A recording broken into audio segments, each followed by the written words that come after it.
L'information en tout temps et en tout lieu, c'est le credo de Vision 4. Mesdames, Messieurs, bonsoir. Bienvenue aux 20h. Les titres de l'actualité. En international, fait inédit. Un ancien président occidental traîné à la Cour pénale internationale. Une quinzaine d'activistes et associations de la société civile africaine viennent de porter plainte contre l'ancien président français Nicolas Sarkozy. Ils accusent l'ancien chef d'État d'avoir assassiné l'ancien président libyen Muammar Kadhafi. Nicolas Sarkozy pourrait-il être le premier président occidental à être condamné par la CPI? C'est l'interrogation de ce 20h. Au Cameroun, des lendemains meilleurs pour les malades de la vue. Un avion médicalisé vient de se poser sur le sol camerounais. Ils seront 235 patients qui seront pris en charge dans cet avion médicalisé Flying Eye Hospital de l'organisation internationale Orbis. Le lancement officiel a eu lieu ce jour par le ministre de la Santé publique, André Mamafouda. Enfin sport, Nambudo, le Cameroun à nouveau champion d'Afrique. C'est en tout cas la bonne nouvelle qui nous arrive au moment où le 3e championnat s'achève en Côte d'Ivoire. Dans ce journal, nous reviendrons à coup sûr sur cet exploit des Lions indomptables du Nambudo. Voilà pour l'essentiel.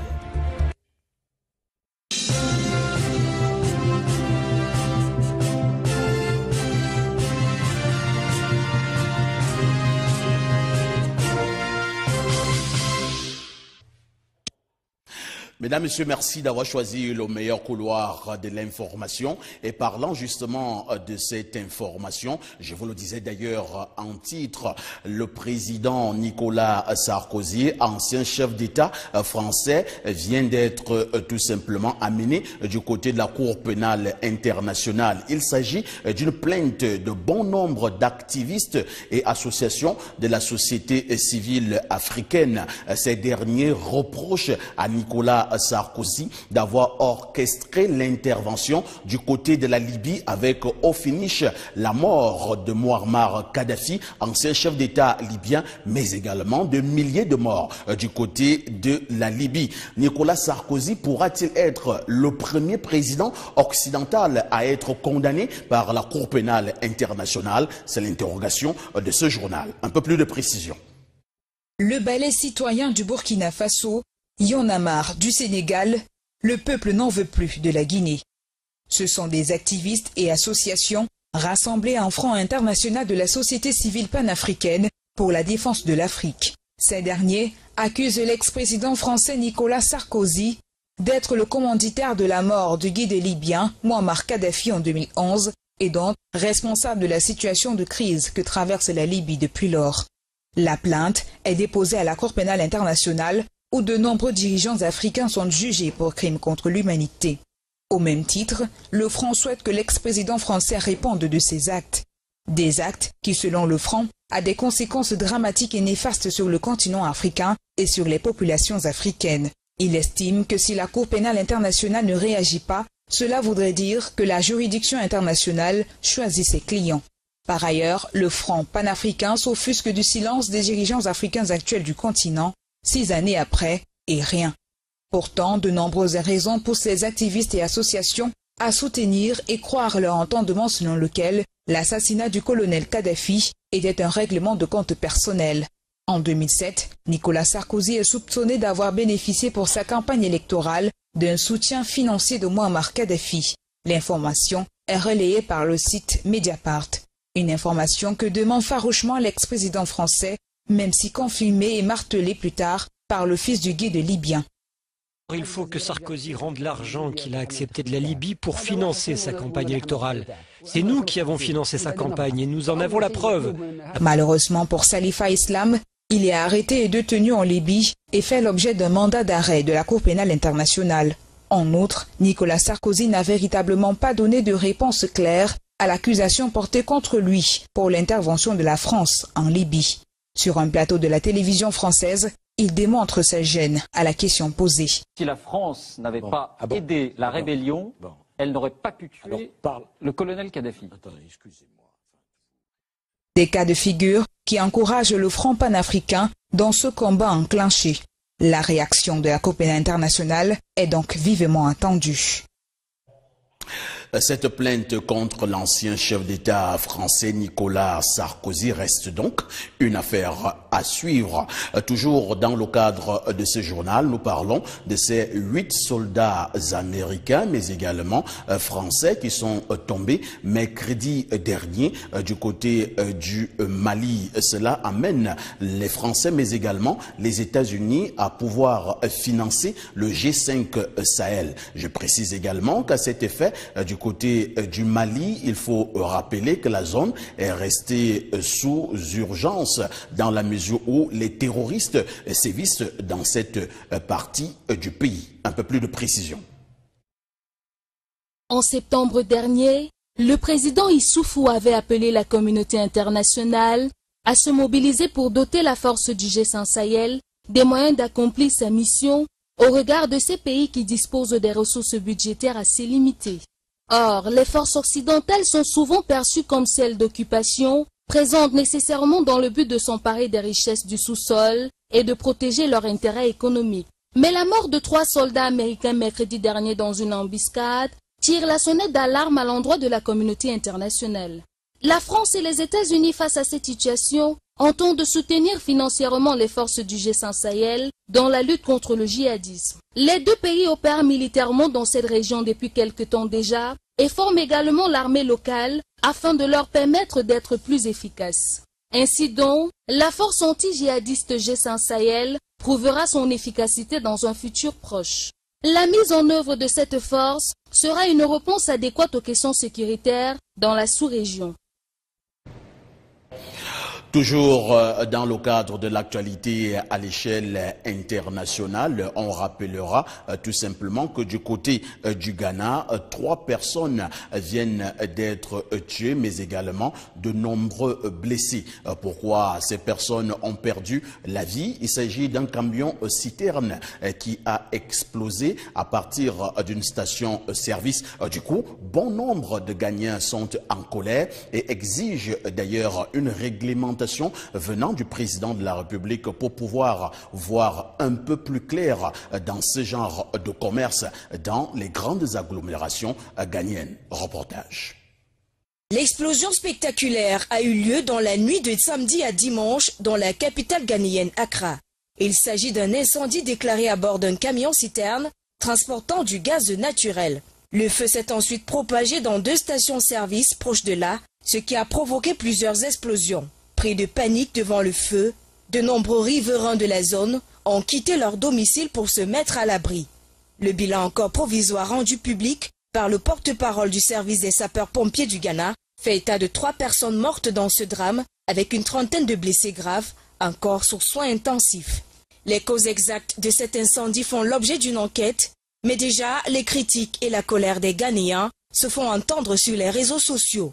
Ils se plaignent notamment de la dangerosité de ces stations, dont beaucoup sont situées à proximité des écoles, des hôpitaux et des commerces. Une pétition a par ailleurs été adressée au président Nana Akufo-Addo pour exiger une réglementation plus stricte et des inspections. Les pétitionnaires veulent entre autres que ces installations soient séparées d'au moins 50 mètres des habitations et 100 mètres des écoles et des hôpitaux. Rappelons que Accra avait déjà été le théâtre d'un incendie similaire et d'une explosion dans une station-service en juin 2015. Plus de 150 personnes avaient alors péri.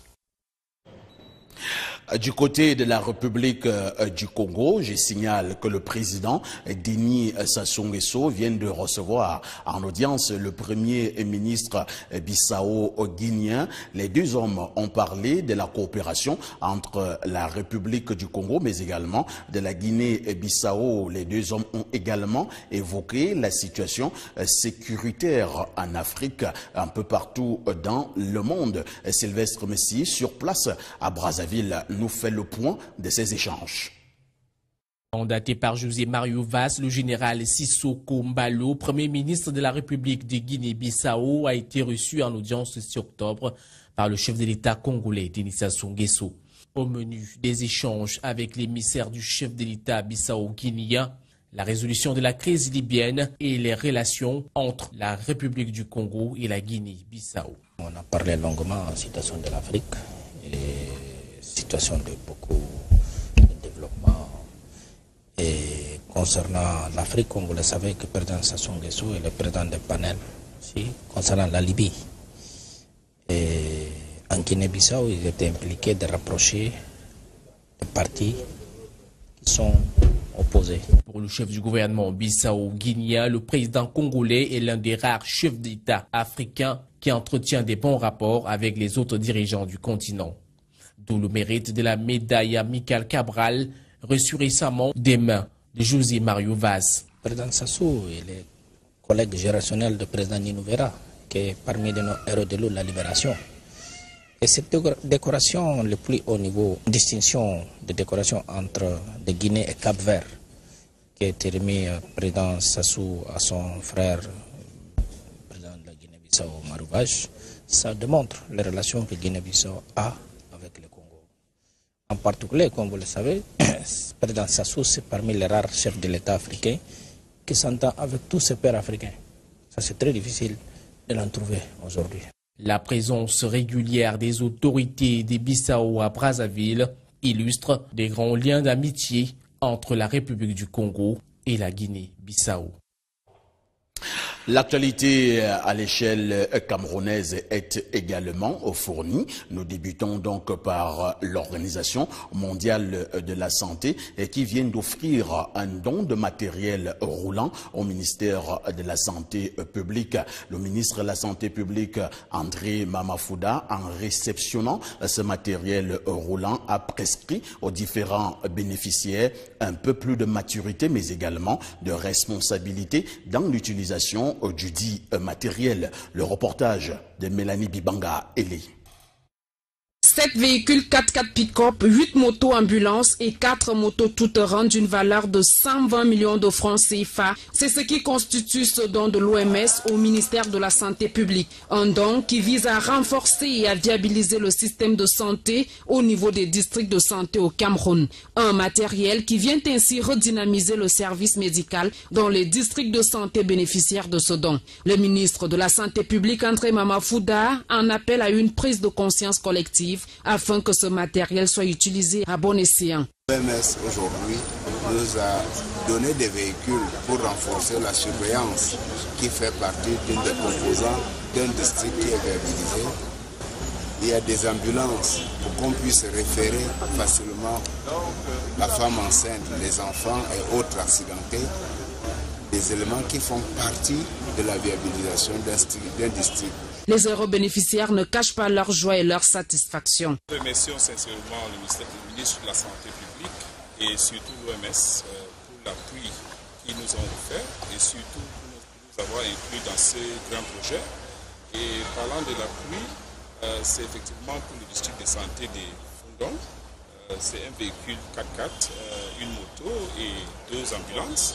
Et nous pensons que ça va beaucoup nous aider dans notre performance, surtout que nous avons des centres de santé dans des zones difficiles. Cette cérémonie de remise de dons a également donné lieu à une évaluation de la situation exacte dans les districts de santé. Une analyse générale montre donc qu'il y a encore du boulot à faire afin que les districts de santé soient des lieux où toutes les conditions sont réunies pour soulager les malades.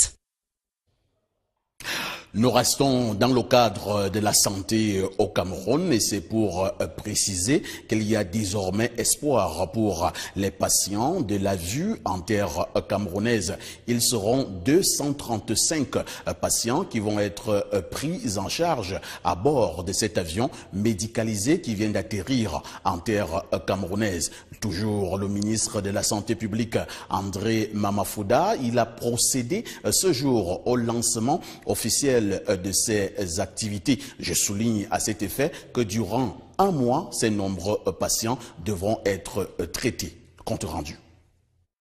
Ce 9 octobre 2017, 78 professionnels de la santé oculaire au Cameroun suivront une formation sur les nouvelles techniques d'opération implémentées par l'organisation non gouvernementale Orbis International. Ils vont être formés sur les nouvelles techniques de prise en charge de la cataracte.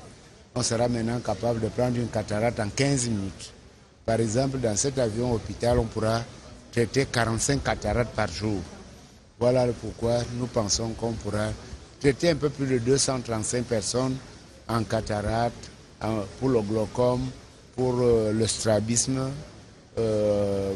pour toutes les affections pédiatriques en ophtalmologie. Et ce renforcement des capacités en présence des professionnels est une approche meilleure parce que la prise en main est immédiate. 235 patients seront pris en charge dans le Flying Eye Hospital du 9 octobre au 3 novembre prochain. Alors les patients, quand ils arrivent, sont reçus dans la salle de laser et la préparation se commence avec s'il y a des gouttes pour la dilatation.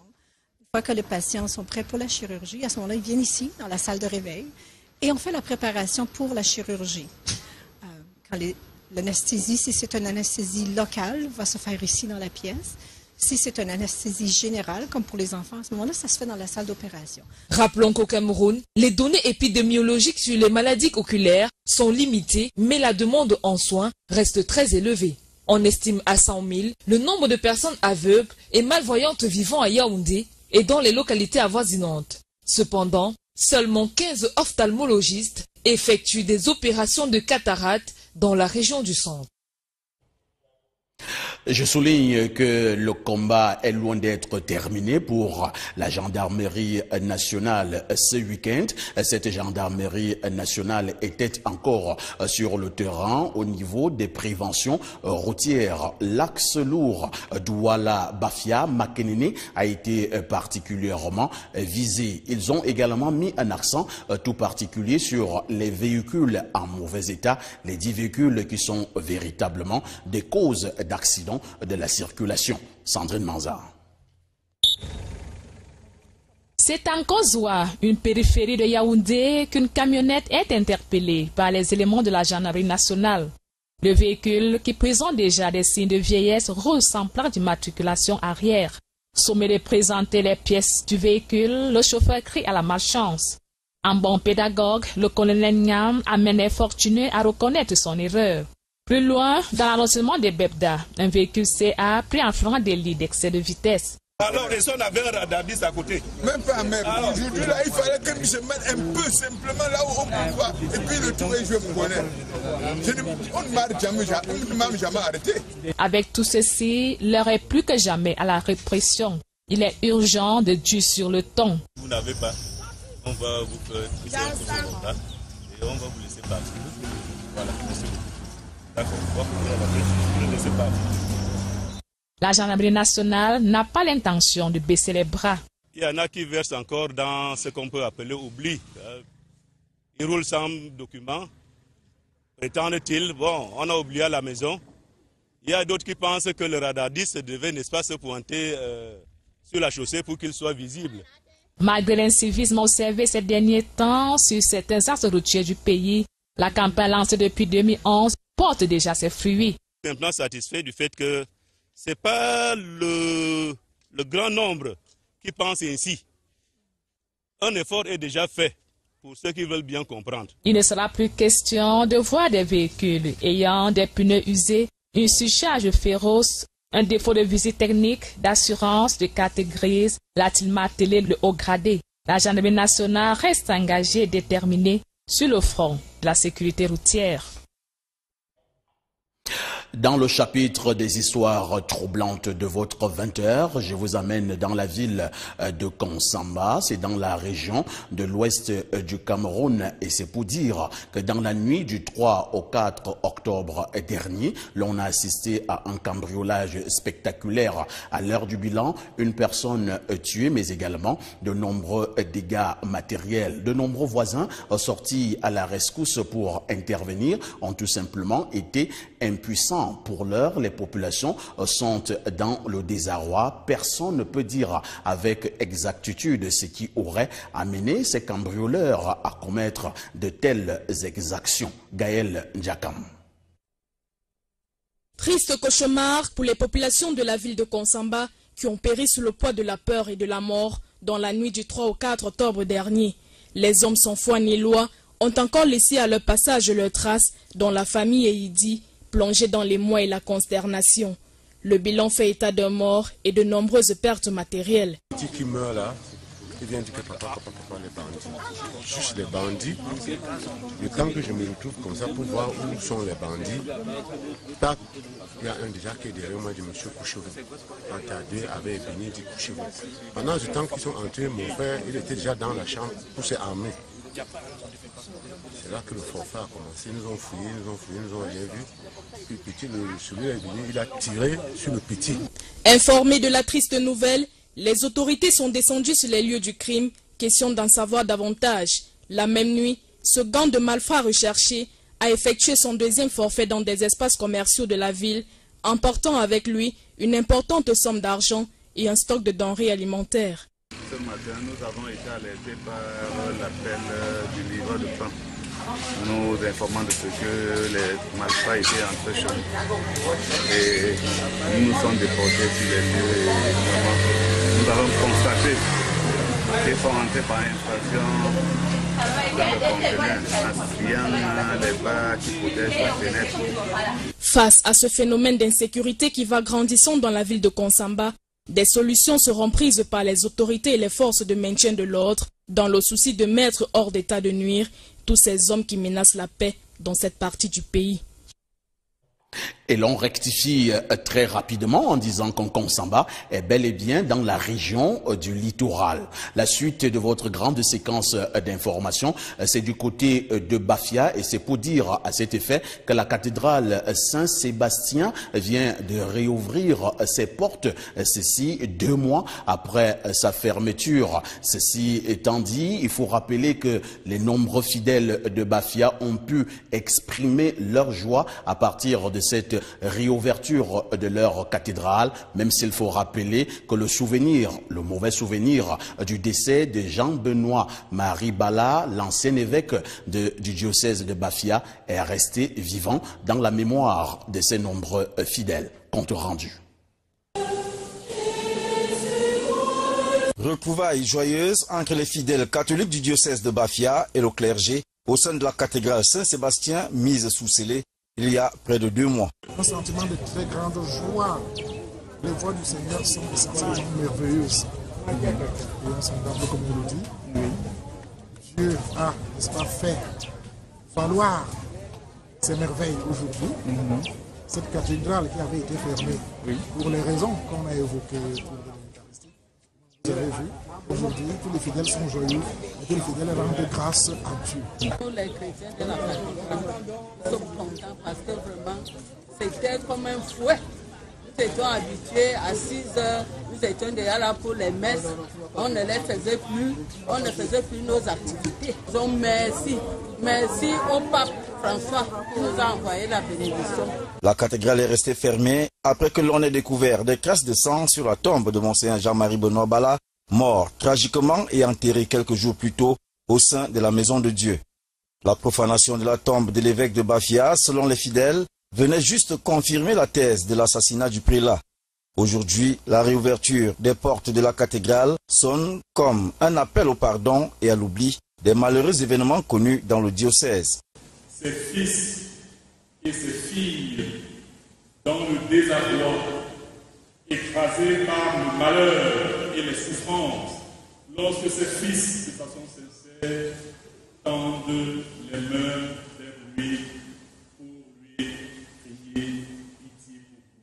Pour l'administrateur apostolique du diocèse de Bafia, l'heure est désormais à la réconciliation et à la confiance en Dieu, seul juge des êtres que nous sommes. Nous avons la conviction que le Seigneur va se laisser émouvoir par nos demandes. Et donc il aura pitié de chacun d'entre nous et de nous tous. Les fidèles catholiques du diocèse de Bafia peuvent donc à nouveau prier avec quiétude dans la cathédrale après la séance de purification faite par le clergé. Nous restons dans le cadre de ces décès de Monseigneur Jean-Marie Benoît Bala, et c'est pour dire à cet effet que l'acte final s'est déroulé hier à une trentaine de kilomètres de Yaoundé, dans son village natal, au lieu dit Au Vent, et c'était en présence de nombreux membres du clergé. Bon à retenir, dans l'étape du Silao, il a été clairement dit que Monseigneur Jean-Marie Benoît Bala est un martyr. Reportage.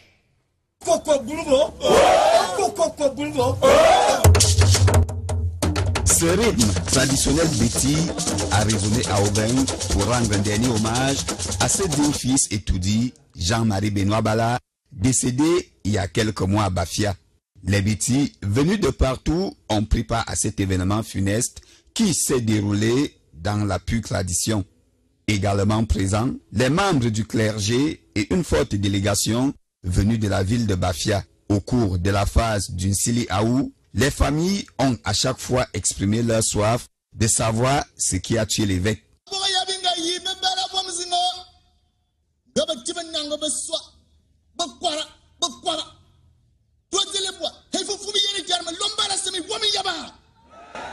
Après une concertation, la famille étoudie, à travers son chef de groupement, apporte des éléments de réponse.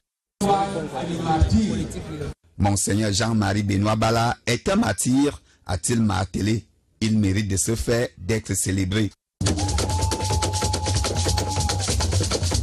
Le patriarche précise que tous ceux qui, de près ou de loin, ont contribué à la mort de l'évêque seront punis par le Seigneur. La famille étoudie regrette les circonstances du décès de leur frère et dit laisser le soin aux autorités et à l'Église catholique de décider de la suite. Ils sont en chagrin avec la mort de Monseigneur Bala et surtout de la façon dont il est décédé. Mais en réalité, à défaut de preuves, ils remettent l'affaire aux autorités administratives. Pour les étoudis, il était important d'organiser cet événement qui a débuté par le rite du Tso. Dans notre tradition, lorsqu'un membre de la communauté décède, qui qu'il soit, on fait des cérémonies traditionnelles, des cérémonies rituelles s'il en faut. C'est ce que nous avons fait pour l'évêque Jean-Marie Benoît Bala, qui est d'abord un homme, qui est dans une famille, qui est dans une communauté, et quand il meurt, il n'est pas extrait des rites et des rituels de la communauté. C'est ce que nous avons pratiqué. Une messe est dite par l'archevêque métropolitain de Yaoundé pour clôturer la cérémonie. Dans son homélie, il revient sur la vie et les circonstances du décès du prélat. Monseigneur Jean-Marie Benoît Bala s'en est allé, mais Aubaine ne cessera de le pleurer. On ne le dira jamais assez que la terre de nos ancêtres soit légère à Monseigneur Jean-Marie Benoît Bala. La suite de votre 20h, c'est avec cette rentrée scolaire, mais surtout avec cette messe de rentrée qui vient d'avoir lieu du côté de la vallée du Thème. Nous sommes dans le sud profond au Cameroun. Une célébration eucharistique qui a été dite par le curé de la localité, ceci en présence de tous les établissements scolaires. Ces établissements scolaires, y compris justement le curé, qui ont confié cette année scolaire 2017-2018 au très haut. Baudelaire Moifo.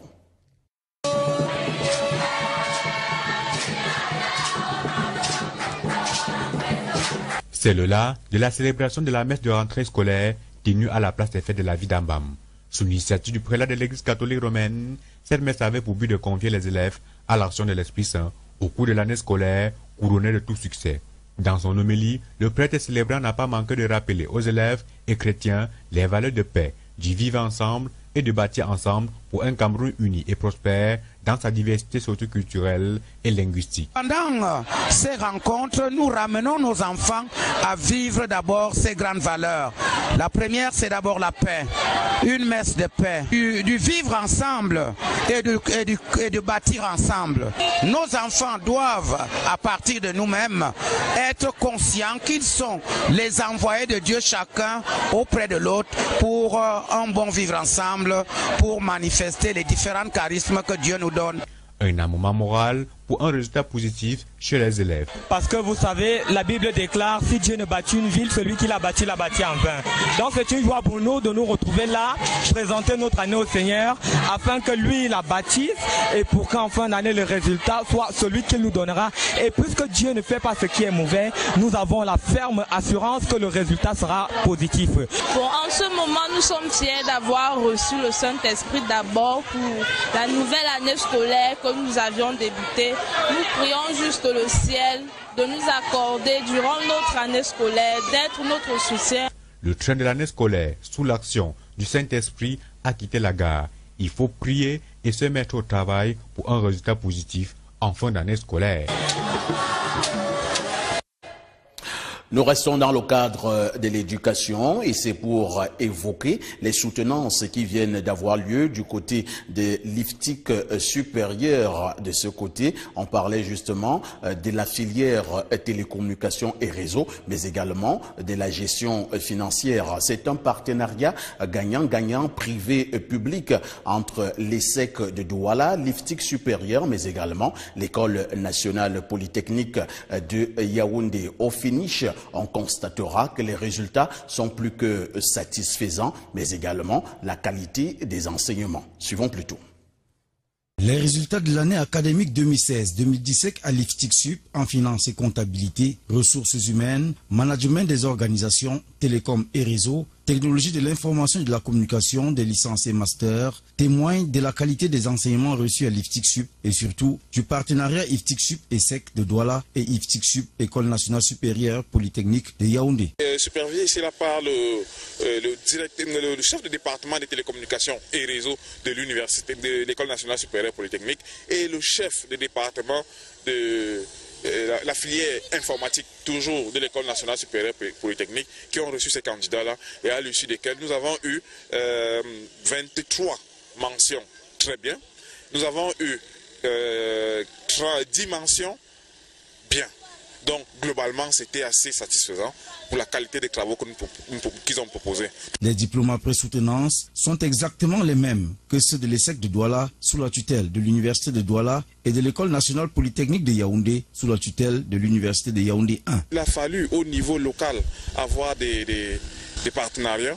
Que ce soit l'École nationale supérieure polytechnique ou alors l'ESSEC de Douala, à travers les universités de Douala et de Yaoundé 1, on s'est immédiatement tourné vers l'IFTIC Sup qui était le partenaire idéal dans le cadre de ces politiques de transfert et d'appui des institutions privées de formation de l'enseignement supérieur. Un partenariat qui donne à l'IFTIC Sup une notoriété certaine aux côtés des deux écoles étatiques et lui vaut la sortie des produits prêts pour l'emploi et très appréciés sur le marché. À travers la tutelle scientifique et l'École nationale supérieure polytechnique, il y a un suivi qui est fait là-dessus concernant la sélection. Ensuite, tout au long de la formation, il y a cet accompagnement qui est fait de manière à ce que les étudiants puissent bénéficier des enseignants, de l'expertise des enseignants de l'École nationale supérieure polytechnique et des professionnels qui sont sur le terrain dans ces domaines aussi pointus que techniques.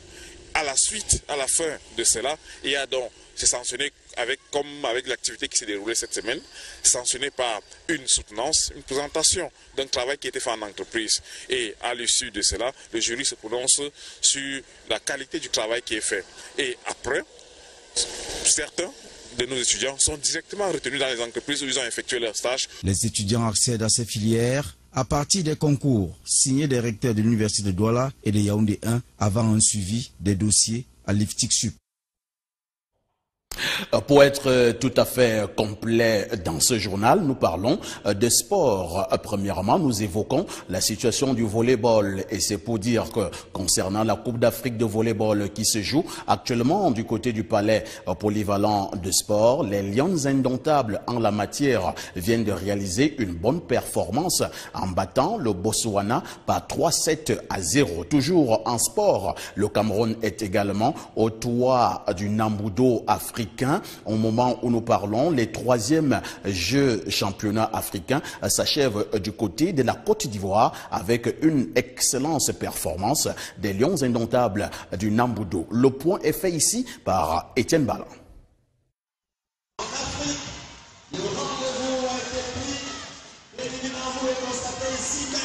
Les équipes nationales de volleyball dames et de Nanbudo honorent le pays. Les pouliches de Jean-René Akono ont fait une belle entrée dans la scène, dans la canne de volleyball, en venant à bout du Botswana, 3-7-0. Une bonne entrée pour les coéquipières de Victoire Ngongtame qui entament la compétition avec un moral haut. Toujours en première journée, le Kenya est venu à bout du Nigeria, 3-7-0, et le Sénégal battait la RDC, 3-7-1. Les rencontres se poursuivent et la prochaine sortie des Lions est prévue pour ce lundi face à l'Algérie au Palais Polyvalent des Sports de Yaoundé, alors qu'on compte déjà 15 médailles d'or et 2 médailles en argent au 3e championnat de Nanbudo en Côte d'Ivoire pour le Cameroun. Des médailles remportées en kata dames et messieurs, en kata par équipe et en open. Ce n'est pas terminé pour le Cameroun, meilleure nation africaine de Nanbudo, qui va à coup sûr rééditer l'exploit avec les dernières finales qui se jouent dans le Jurandori.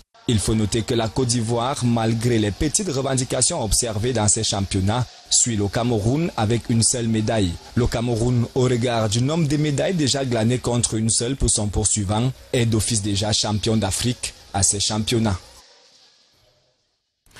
C'est la fin de ce journal, mais avant toute chose, je vous suggère de prendre rendez-vous tout à l'heure à partir de 21h avec Étienne Bala. C'est dans le cadre du programme Dimanche des Lions. Quant à moi, je vous donne rendez-vous le week-end prochain 20h. Demain, lundi, 20h, retrouvez Jean-Jacques Zeu. Au nom de toute l'équipe, je vous dis merci. Merci surtout de nous avoir permis de donner une fois de plus le ton de l'information en télévision. Agréable sur les programmes sur Vision 4.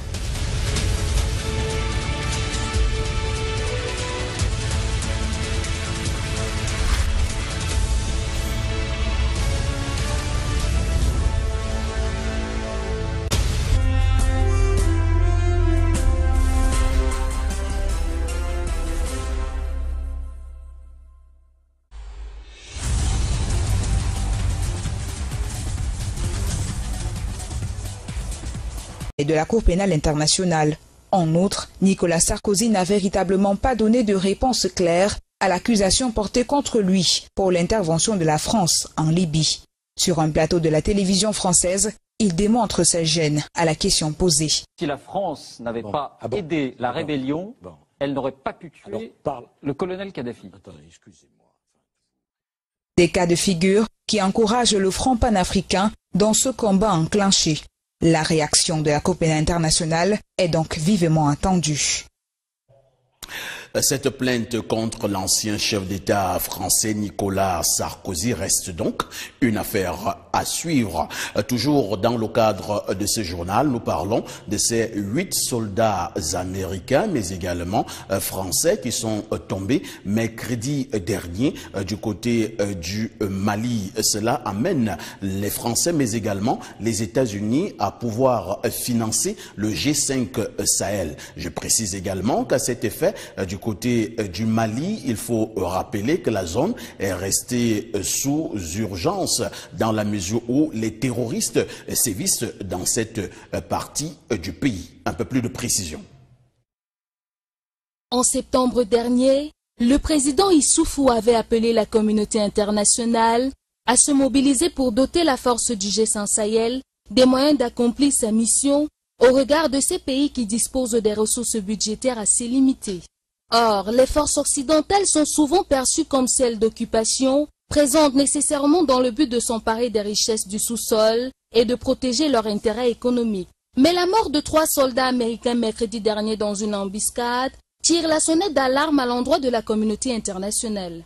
La France et les États-Unis face à cette situation entendent soutenir financièrement les forces du G5 Sahel dans la lutte contre le djihadisme. Les 2 pays opèrent militairement dans cette région depuis quelque temps déjà et forment également l'armée locale afin de leur permettre d'être plus efficaces. Ainsi donc, la force anti-djihadiste G5 Sahel prouvera son efficacité dans un futur proche.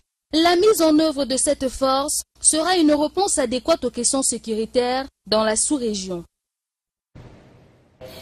Toujours dans le cadre de l'actualité à l'échelle internationale, on rappellera tout simplement que du côté du Ghana, 3 personnes viennent d'être tuées, mais également de nombreux blessés. Pourquoi ces personnes ont perdu la vie? Il s'agit d'un camion citerne qui a explosé à partir d'une station-service. Du coup, bon nombre de Ghanéens sont en colère et exigent d'ailleurs une réglementation venant du président de la République pour pouvoir voir un peu plus clair dans ce genre de commerce dans les grandes agglomérations ghanéennes. Reportage. L'explosion spectaculaire a eu lieu dans la nuit de samedi à dimanche dans la capitale ghanéenne Accra. Il s'agit d'un incendie déclaré à bord d'un camion-citerne transportant du gaz naturel. Le feu s'est ensuite propagé dans 2 stations-service proches de là, ce qui a provoqué plusieurs explosions. Pris de panique devant le feu, de nombreux riverains de la zone ont quitté leur domicile pour se mettre à l'abri. Le bilan encore provisoire rendu public par le porte-parole du service des sapeurs-pompiers du Ghana fait état de 3 personnes mortes dans ce drame avec une trentaine de blessés graves, encore sous soins intensifs. Les causes exactes de cet incendie font l'objet d'une enquête, mais déjà les critiques et la colère des Ghanéens se font entendre sur les réseaux sociaux. Ils se plaignent notamment de la dangerosité de ces stations, dont beaucoup sont situées à proximité des écoles, des hôpitaux et des commerces. Une pétition a par ailleurs été adressée au président Nana Akufo-Addo pour exiger une réglementation plus stricte et des inspections. Les pétitionnaires veulent entre autres que ces installations soient séparées d'au moins 50 mètres des habitations et 100 mètres des écoles et des hôpitaux. Rappelons que Accra avait déjà été le théâtre d'un incendie similaire et d'une explosion dans une station-service en juin 2015. Plus de 150 personnes avaient alors péri. Du côté de la République du Congo, je signale que le président... Une analyse générale montre donc qu'il y a encore du boulot à faire afin que les districts de santé soient des lieux où toutes les conditions sont réunies pour soulager les malades. Nous restons dans le cadre de la santé au Cameroun et c'est pour préciser qu'il y a désormais espoir pour les patients de la vue en terre camerounaise. Ils seront 235 patients qui vont être pris en charge à bord de cet avion médicalisé qui vient d'atterrir en terre camerounaise. Toujours le ministre de la Santé publique, André Mamafouda, il a procédé ce jour au lancement officiel de ces activités. Je souligne à cet effet que durant un mois, ces nombreux patients devront être traités. Compte rendu. Ce 9 octobre 2017, 78 professionnels de la santé oculaire au Cameroun suivront une formation sur les nouvelles techniques d'opération implémentées par l'organisation non gouvernementale Orbis International. Ils vont être formés sur les nouvelles techniques de prise en charge de la cataracte. On sera maintenant capable de prendre une cataracte en 15 minutes. Par exemple, dans cet avion hôpital, on pourra traiter 45 cataractes par jour. Voilà pourquoi nous pensons qu'on pourra traiter un peu plus de 235 personnes en cataracte, pour le glaucome, pour le strabisme, pour toutes les affections pédiatriques en ophtalmologie. Et ce renforcement des capacités en présence des professionnels est une approche meilleure parce que la prise en main est immédiate. 235 patients seront pris en charge dans le Flying Eye Hospital du 9 octobre au 3 novembre prochain. Alors les patients quand ils arrivent sont reçus dans la salle de laser et la préparation se commence avec s'il y a des gouttes à mettre pour la dilatation. Une fois que les patients sont prêts pour la chirurgie, à ce moment-là ils viennent ici dans la salle de réveil et on fait la préparation pour la chirurgie. L'anesthésie, si c'est une anesthésie locale, va se faire ici dans la pièce.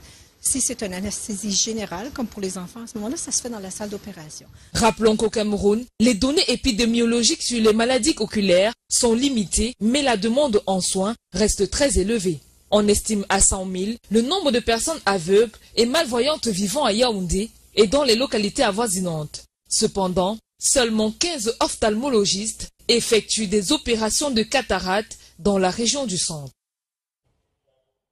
Je souligne que le combat est loin d'être terminé pour la gendarmerie nationale ce week-end. Cette gendarmerie nationale était encore sur le terrain au niveau des préventions routières. L'axe lourd Douala-Bafia-Makenene a été particulièrement visé. Ils ont également mis un accent tout particulier sur les véhicules en mauvais état, les 10 véhicules qui sont véritablement des causes d'accidents de la circulation. Sandrine Manza.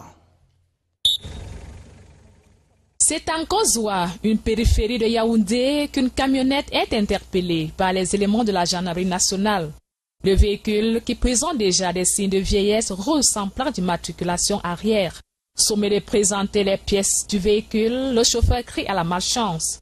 En bon pédagogue, le colonel Niam amène les fortunés à reconnaître son erreur. Plus loin, dans l'arrondissement des Bebda, un véhicule CA pris en flagrant délit d'excès de vitesse. Alors, et si on avait un radarbis à côté? Même pas, même. Aujourd'hui, là, il fallait que je mette un peu simplement là où on peut voir. Et puis le tour est joué pour connaître. On ne m'a jamais arrêté. Avec tout ceci, l'heure est plus que jamais à la répression. Il est urgent de dur sur le ton. Vous n'avez pas. On va vous faire pousser un peu sur contact et on va vous laisser partir. Voilà, merci beaucoup. D'accord, on va vous laisser partir.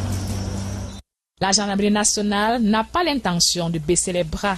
Il y en a qui versent encore dans ce qu'on peut appeler oubli. Ils roulent sans document. Prétendent-ils, bon, on a oublié à la maison. Il y a d'autres qui pensent que le radardis devait, n'est-ce pas, se pointer sur la chaussée pour qu'il soit visible.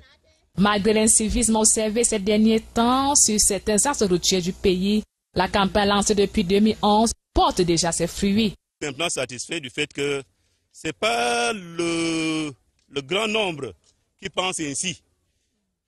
Un effort est déjà fait pour ceux qui veulent bien comprendre. Il ne sera plus question de voir des véhicules ayant des pneus usés, une surcharge féroce, un défaut de visite technique, d'assurance, de carte grise, l'a-t-il martelé le haut gradé. La gendarmerie nationale reste engagée et déterminée sur le front de la sécurité routière.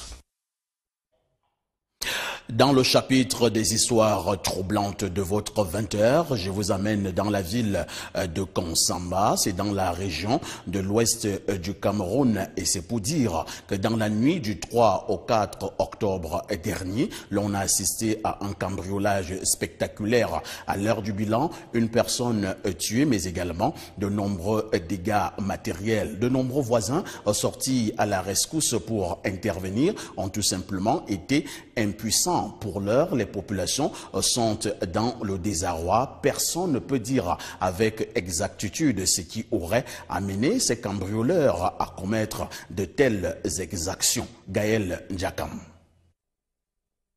Triste cauchemar pour les populations de la ville de Konsamba qui ont péri sous le poids de la peur et de la mort dans la nuit du 3 au 4 octobre dernier. Les hommes sans foi ni loi ont encore laissé à leur passage leurs traces dans la famille Eidi, plongé dans l'émoi et la consternation. Le bilan fait état d'un mort et de nombreuses pertes matérielles. Le petit qui meurt là, il vient dire que papa, les bandits. Juste les bandits.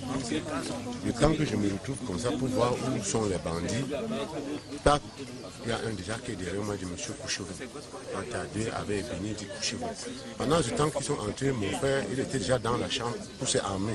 C'est là que le forfait a commencé. Ils nous ont fouillé, ils n'ont rien vu. Puis le petit, celui est venu, il a tiré sur le petit. Informés de la triste nouvelle, les autorités sont descendues sur les lieux du crime, question d'en savoir davantage. La même nuit, ce gang de malfrats recherchés a effectué son deuxième forfait dans des espaces commerciaux de la ville, emportant avec lui une importante somme d'argent et un stock de denrées alimentaires.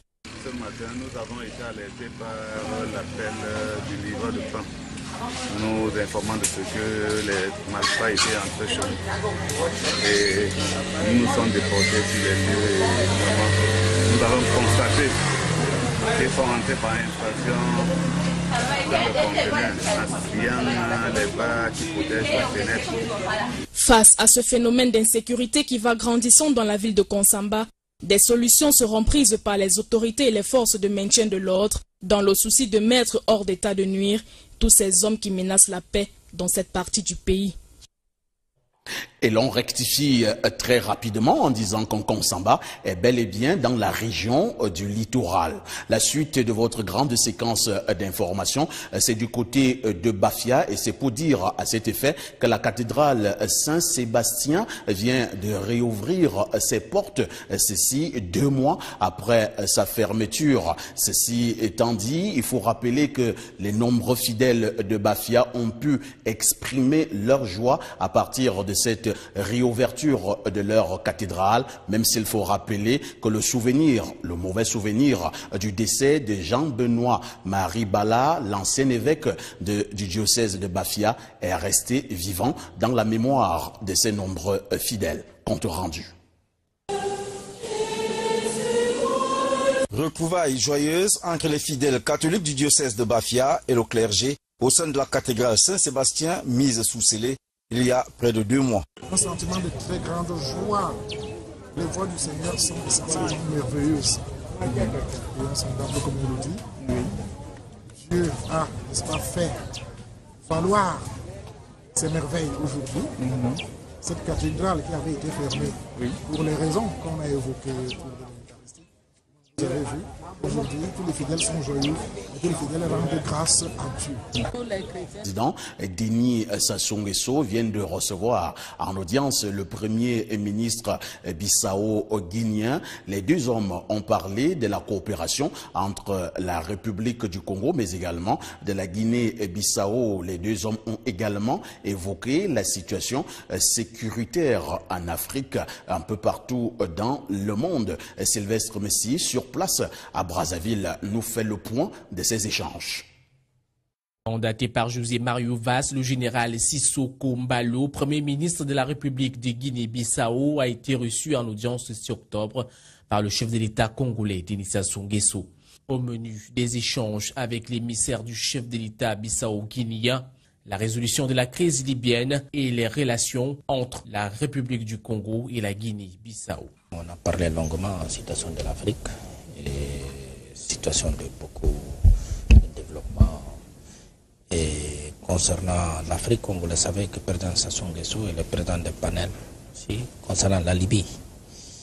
Et en Guinée-Bissau, il était impliqué de rapprocher les partis qui sont opposés. Pour le chef du gouvernement bissau-guinéen, le président congolais est l'un des rares chefs d'État africains qui entretient des bons rapports avec les autres dirigeants du continent. D'où le mérite de la médaille Amical Cabral, reçue récemment des mains de José Mario Vaz. Le président Sassou est le collègue générationnel du président Nino Vera, qui est parmi nos héros de la libération. Et cette décoration, le plus haut niveau, distinction de décoration entre de Guinée et Cap-Vert, qui a été remis président Sassou à son frère, président de la Guinée-Bissau, Mario Vaz, ça démontre les relations que Guinée-Bissau a avec le Congo. En particulier, comme vous le savez, le président Sassou, c'est parmi les rares chefs de l'État africain qui s'entend avec tous ses pairs africains. Ça, c'est très difficile de l'en trouver aujourd'hui. La présence régulière des autorités des Bissau à Brazzaville illustre des grands liens d'amitié entre la République du Congo et la Guinée-Bissau. L'actualité à l'échelle camerounaise est également fournie. Nous débutons donc par l'Organisation mondiale de la santé qui vient d'offrir un don de matériel roulant au ministère de la Santé publique. Le ministre de la Santé publique, André Mamafouda, en réceptionnant ce matériel roulant, a prescrit aux différents bénéficiaires un peu plus de maturité, mais également de responsabilité dans l'utilisation du dit matériel. Le reportage de Mélanie Bibanga-Eli. 7 véhicules 4x4 pick-up, 8 motos ambulances et 4 motos toutes rendent une valeur de 120 millions de francs CFA. C'est ce qui constitue ce don de l'OMS au ministère de la Santé publique. Un don qui vise à renforcer et à viabiliser le système de santé au niveau des districts de santé au Cameroun. Un matériel qui vient ainsi redynamiser le service médical dans les districts de santé bénéficiaires de ce don. Le ministre de la Santé publique, André Mamafouda, en appelle à une prise de conscience collective afin que ce matériel soit utilisé à bon escient. L'OMS aujourd'hui nous a donné des véhicules pour renforcer la surveillance qui fait partie d'une des composantes d'un district qui est viabilisé. Il y a des ambulances pour qu'on puisse référer facilement la femme enceinte, les enfants et autres accidentés. Des éléments qui font partie de la viabilisation d'un district. Les héros bénéficiaires ne cachent pas leur joie et leur satisfaction. Nous remercions sincèrement le ministre de la Santé publique et surtout l'OMS pour l'appui qu'ils nous ont offert et surtout pour nous avoir inclus dans ce grand projet. Et parlant de l'appui, c'est effectivement pour le district de santé des Fondons. C'est un véhicule 4x4, une moto et 2 ambulances. Et nous pensons que ça va beaucoup nous aider dans notre performance, surtout que nous avons des centres de santé dans les zones difficiles. Cette cérémonie de remise de dons a également donné lieu à une évaluation de la situation exacte dans les districts de santé. L'information en tout temps et en tout lieu, c'est le credo de Vision 4. Mesdames, Messieurs, bonsoir. Bienvenue aux 20h. Les titres de l'actualité.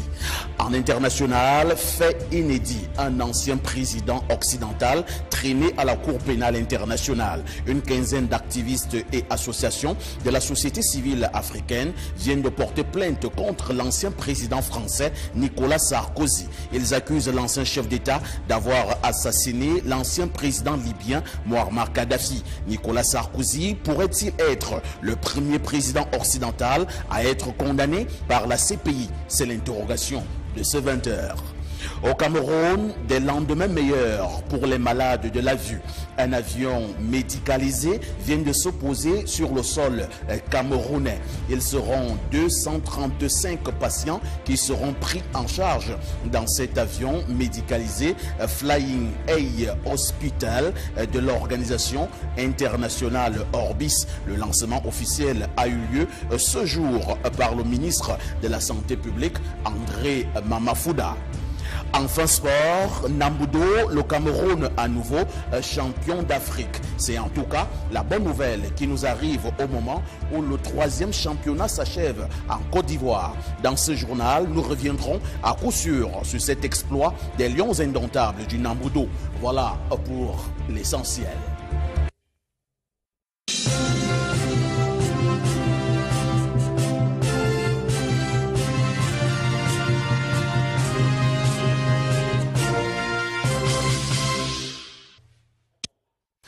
Mesdames, Messieurs, merci d'avoir choisi le meilleur couloir de l'information. Et parlant justement de cette information, je vous le disais d'ailleurs en titre, le président Nicolas Sarkozy, ancien chef d'État français, vient d'être tout simplement amené du côté de la Cour pénale internationale. Il s'agit d'une plainte de bon nombre d'activistes et associations de la société civile africaine. Ces derniers reprochent à Nicolas Sarkozy d'avoir orchestré l'intervention du côté de la Libye avec au finish la mort de Muammar Kadhafi, ancien chef d'État libyen, mais également de milliers de morts du côté de la Libye. Nicolas Sarkozy pourra-t-il être le premier président occidental à être condamné par la Cour pénale internationale? C'est l'interrogation de ce journal. Un peu plus de précision.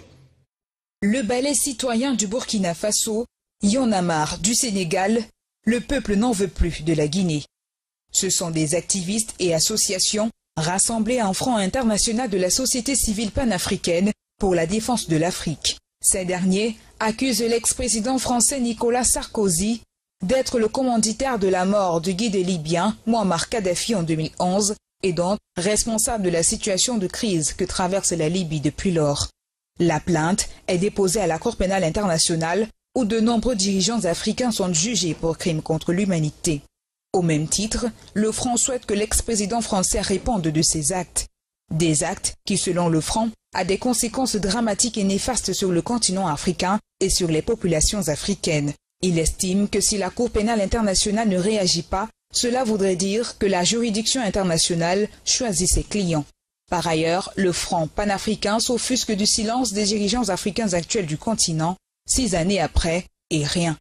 Pourtant, de nombreuses raisons poussent les activistes et associations à soutenir et croire leur entendement selon lequel L'assassinat du colonel Kadhafi était un règlement de compte personnel. En 2007, Nicolas Sarkozy est soupçonné d'avoir bénéficié pour sa campagne électorale d'un soutien financier de Mouammar Kadhafi. L'information est relayée par le site Mediapart.